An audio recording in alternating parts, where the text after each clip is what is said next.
अस्सलाम वालेकुम दोस्तों, कैसे हो सब दोस्त। उम्मीद है सब खैरियत से होंगे। दोस्तों, ये चाचा और चाची वाली कहानी की दूसरी किस्त आप सबने पहली किस्त बहुत पसंद आई, इसके लिए आपकी शुक्रगुजार हो। तो आओ कहानी शुरू करते हैं।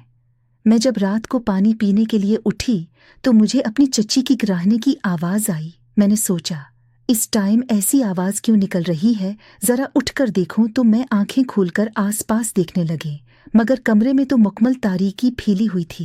रात का ना जाने कौन सा पहर था, मुकम्मल खामोशी का राज था।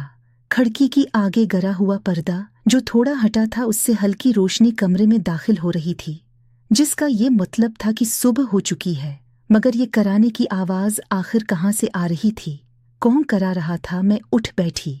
मुझे सोए हुए तो सिर्फ शायद 2-3 ही घंटे हुए थे, इसलिए मुझे मेरा सिर इस कदर भारी महसूस हो रहा था। मैं उठी और सीधी वॉशरूम चली गई। वाश बेसिन में फोरा, चेहरे पर पानी के छींटे मारे तो कुछ आंखें खिली। ये तो मेरी चची की कराहने की आवाज़ आ रही थी। मेरे दिमाग में बेसाख्ता कल रात वाला मंजर घूमने लगा। चची के साथ आखिर क्या हुआ था? मेरी आंखें तो फौरा पूरी की पूरी खुल चुकी थी। ऐसे लगता था जैसे 1 सेकंड में ही मेरी सारी नींद आंखों से उड़न छू हो चुकी है। मैं फौरन अपने कमरे से निकलकर बाहर लाउंज में आए तो मैं ठिठक कर रह गई। मेरी चच्ची कमरे के दरवाजे के पास खड़ी थी और दरवाजे के सहारे खड़ी कराह रही थी। चच्ची की हालत देखकर मुझे तशवीश सी होने लगी। मैं चलते हुए उनको देखने लगी। उन्होंने अपने सर पर 1-2 पट्टा बांध रखा था, गविया उनके सर में शदीद दर्द उठ रहा हो, मगर उनके बाल बिखरे हुए थे। चेहरे पर तो गविया बरसों की थकावट नमूदार थी। वो कपकपाते हुए दरवाजे का सहारा लिए खड़ी थीं, मगर आज एक बार फिर उन्होंने अपने कमर के साथ एक दोपटा बांध रखा था।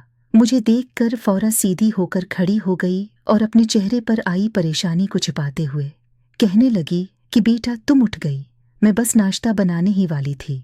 वो दरअसल तुम्हारे चचा मुझसे रात गए तक बातें करते रहते हैं, तो सुबह फिर आंख ही नहीं खिलती। जबकि मैं हैरानगी से उनको देख रही थी। ऐसे लगता था जैसे वो सदियों की मरीदा हूँ। मैं चची के करीब गई। उनके चेहरे से साफ जाहिर था कि वो झूठ बोल रही हैं। मैं उनके करीब जाकर कहने लगी कि चची जान, आपकी तबीयत ठीक तो है? कहीं आप बीमार तो नहीं? चची कहने लगी कि नहीं नहीं बेटा, मैं बिल्कुल ठीक हूँ, बस जरा सर में दर्द था तो दोपटा बांध लिया। सर पर दोपटा बांधना तो समझ में आता था,